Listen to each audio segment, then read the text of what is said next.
Hello everybody and welcome to a really exciting video for me today. We went to a place that I've never even heard of before and I absolutely loved it, and that place was called Trieste. Or Trieste. Or Trieste as Mike likes to say. Yeah, we went up on deck as usual this morning, and as we were coming into port, the sun was coming up over the hills, and it all looks like it was going to be so beautiful. And if you remember, across the front, you could see that really impressive square with the beautiful buildings. But while we were on top deck, we left a message for you. Good morning everybody from a beautiful, beautiful Trieste. Never even heard of this place before, but it is stunning when we're coming in. But if you can't hear us very well, it's because it's blowing it's not blowing a gale, it's blowing a warm breeze, but I'm worried it's going to be hitting the microphone. Yeah, and I apologise, it's 6 o'clock in the morning and I'm still sounding a bit gruff. From all the drink last night. And the sushi. It was very nice though. But anyway, what we're doing today, we're going to do our usual thing, aren't we? We're having a look around because it looks absolutely beautiful. For anyone who's been to Trieste before, absolutely stunning place. If you've got any comments, pop them down below. I want to know exactly where you've been in Trieste.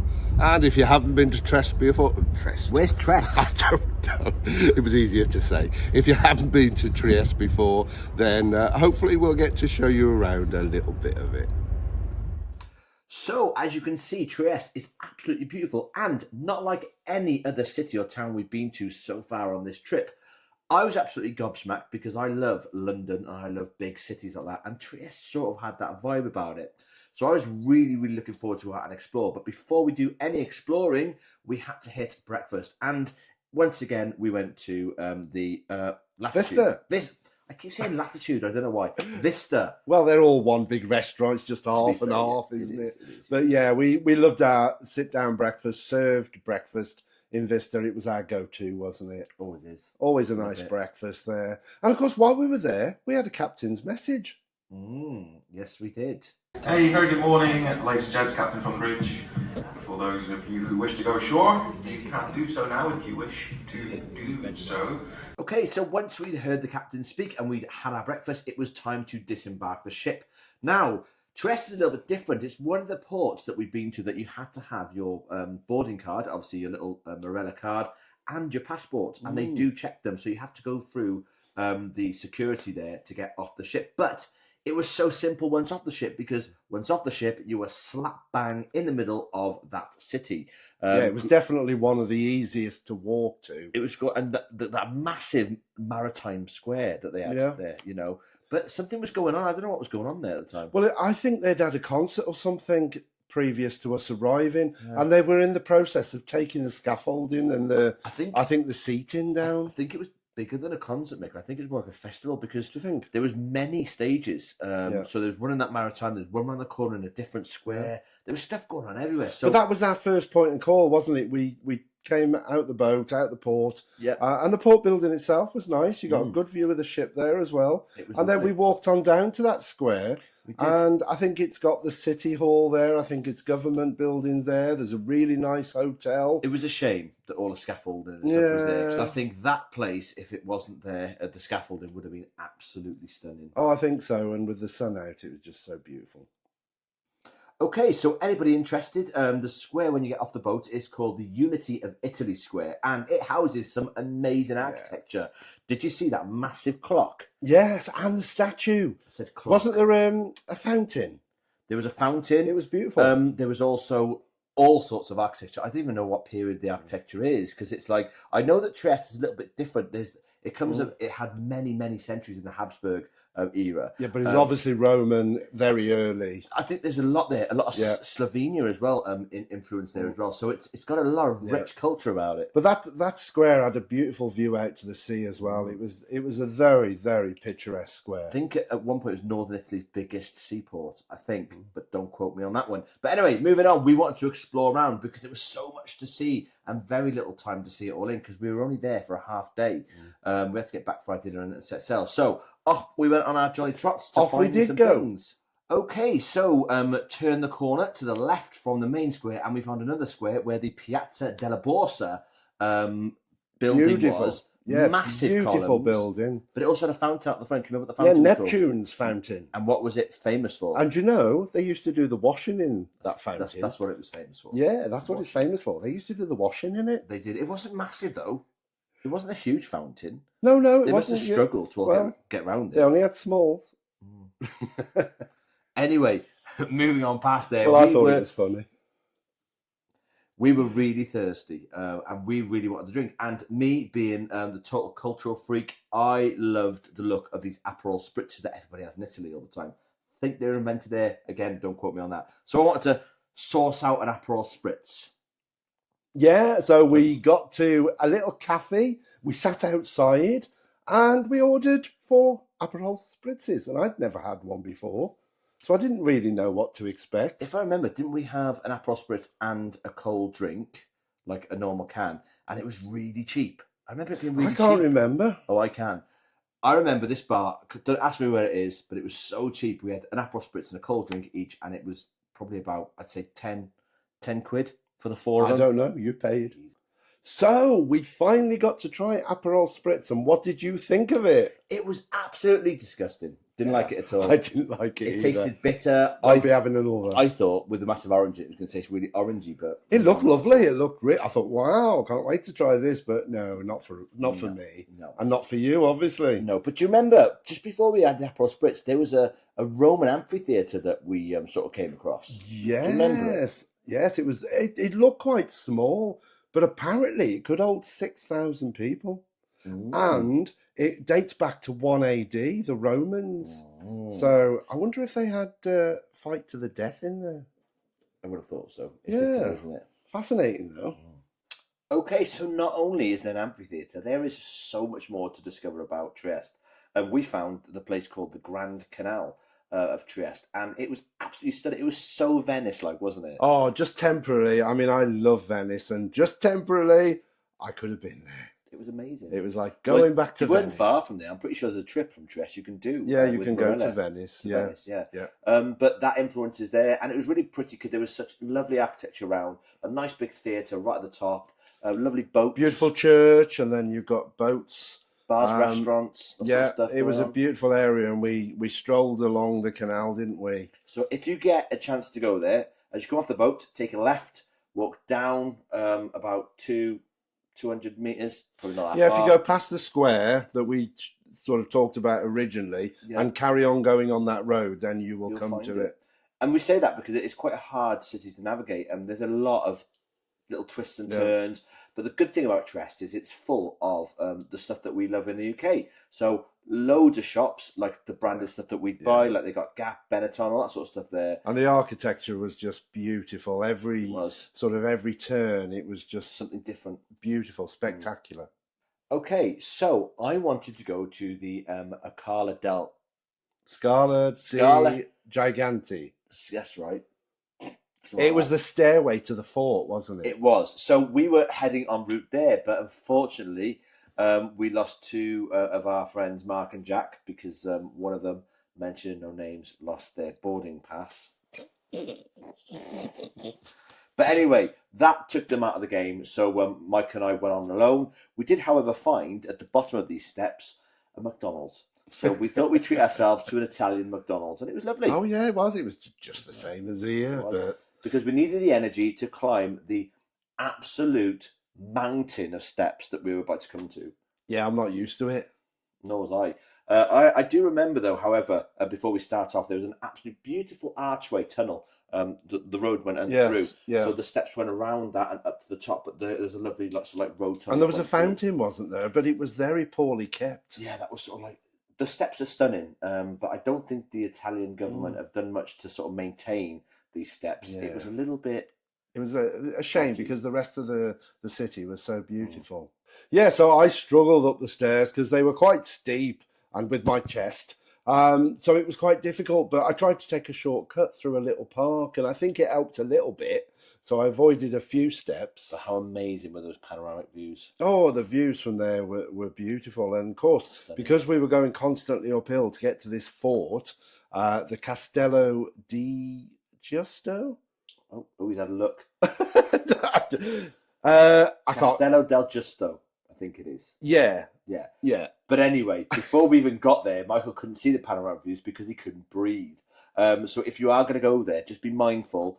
There are a lot of steps, and I mean it's very steep. But anyway, tell us more about this. We got to the top, the castle. fort, but we had trouble finding where the entrance was, because you get to the top of the stairs and up the road, and there's just like a brick wall, a high brick wall. Hard to navigate, wasn't it? Yeah, and there was no signs. No. So tip to you, if you're going to do it and you go up those steps, take a right at the top of those steps. Bear right. Carry on walking round, and eventually you'll come to a big open square where there is a statue, I think. Yeah, there's like Roman ruins. There's a cathedral, I think, with a bell tower, and then of course you've got the statue. There's a big monument, Huge, isn't there? Yeah, massive statue. And of course, there's some lovely planted trees. There are some older parts to it. We didn't, unfortunately, have time to look around because we had an old building down the bottom. You had the Roman sort of like the columns, but they were like it was a little they bit were like tree stumps. A little bit of everything going on at once. Yeah. And the views, of course, were lovely, but we had to get back. So we went through some winding streets, didn't we? It was like that. It was probably harder going down than coming up, but it was worth it because it was like a little quiet sort of side of Trieste that we wouldn't have seen unless we'd done it. It was cute. I liked it. Yeah, we got off down the side street, and it wasn't as pretty, but it was like seeing real life in Trieste. So it was very interesting. We did, however, when we got back to the port, we look up and we could see our friend Mark right there at the back of the ship with a drink. And they found the card. Jack wasn't with him, but Mark was there. I think he was waving. But then we had to navigate our way through. And all I'm going to say on the matter is the customs there are really strict. So please be careful. Yeah. They do not mess about. There's no fun and laughter with them. Make sure you've got everything that you need. They'll even make you take everything out of your bag. So yes, just a word of warning to everybody there. Once on the ship, I was hungry again with all that walking. So because we were eating in Kora that night, we had a very, very light lunch in the marketplace. Mm-hmm. We did. And then, of course, that evening, we went to Kora, which we went on Marella Voyager, and it was absolutely superb. They did a Thalia curry that was out of this world, and I was so looking forward to having it again. And, of course, the restaurant's lovely, the service top-notch, but we were a bit disappointed, weren't we? Didn't hit the mark. I believe we've got a video on it. On Kora. I haven't done Kora yet, but we will be doing a full review. So we won't talk too much about it because obviously you need to wait for that video, because I do think it's really worth you watching the difference between Voyager and the Explorer. However, I did enjoy it. It just wasn't a patch on Voyager, but wait for that video, everybody. I did learn something. Somebody has told me that apparently they don't do the Thalia curry, which is like 4 curries in one. But they do individual curries. But somebody told me that menu changes. So, because we had the korma on Discovery 2, but the korma wasn't on this menu, but it was a similar menu to Discovery 2. So if you've been on Discovery and it does change, please let us know in the comments. Yeah, somebody said it changes every other day. And of course, Dave, one other thing I've learned since we come back is if the menus do change either every day or every couple of days, when you actually book Kora on your cruise planner before the cruise, they don't show you which menu is which night. So you're not going to know. So it's potluck. It is potluck. And it didn't really matter that night because we love Voyager, but it was time to go for a drink and then go to the show. We all looked lovely, but there was a beautiful sunset that night, and we all decided to go on the promenade deck to have a little look out there and have some beautiful photographs in that gorgeous sunset. And then it was on to enjoy what would be, I want to say, cabaret. Yeah, it was cabaret. Cabaret. Yeah. Now, life is a cabaret, babe. I'm not a fan of cabaret, so when I heard the show Cabaret, I immediately thought Cabaret the show. Yeah. And it was quite good. I loved it. I thought it was quite good. It was. There was some excellent canning going on. There was, to be fair. And very Moulin Rouge. But there was some good music choices in there as well. I loved it because it was quite modern with the music as well. And there was a bit of a story to it as well, which is quite nice. We like it when there's a story to the show. It makes it seem more theatre musical, doesn't it? So it was very good. So here is a few clips of the show.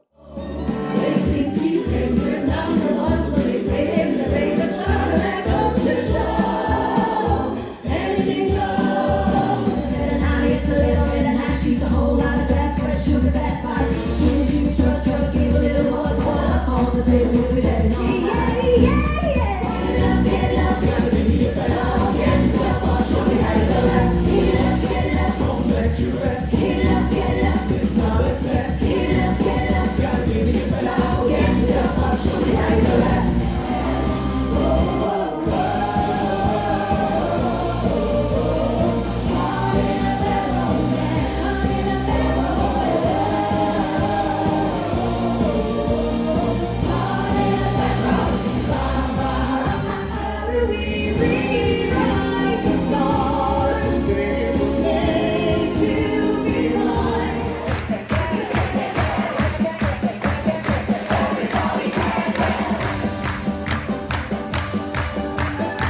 after the show, we decided to go on top deck where it was all happening. There was a quiz going on. There was entertainment. We were in the party spirit. Loving it. And I think I'd had a couple of drinks by then. Not like me. Only a couple. I know.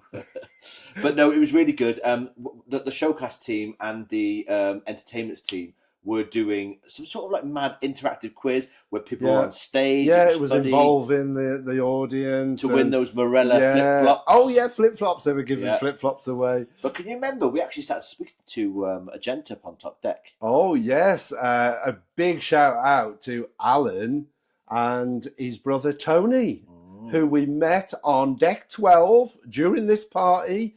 And they watch our channel, and it was great to be able to say hello. And they're known, we're Mida, they're alto. Yeah, because their names are Alan and Tony, we're Mike and Dave, so the same sort of concept there. And but they sing, don't they? They do a lot of singing. And they entertain locally where they live, and it was great fun to meet them. So if we ever meet you, then please come and say hello, because we love meeting people that watch our videos. Yes, lovely. And then, of course, it was the end of the night. We were tired. It'd been a busy day, and it was off to bed. And then, of course, before bed, I had to have one last dance because my favourite band on the ship are on, and I love the woman that was singing.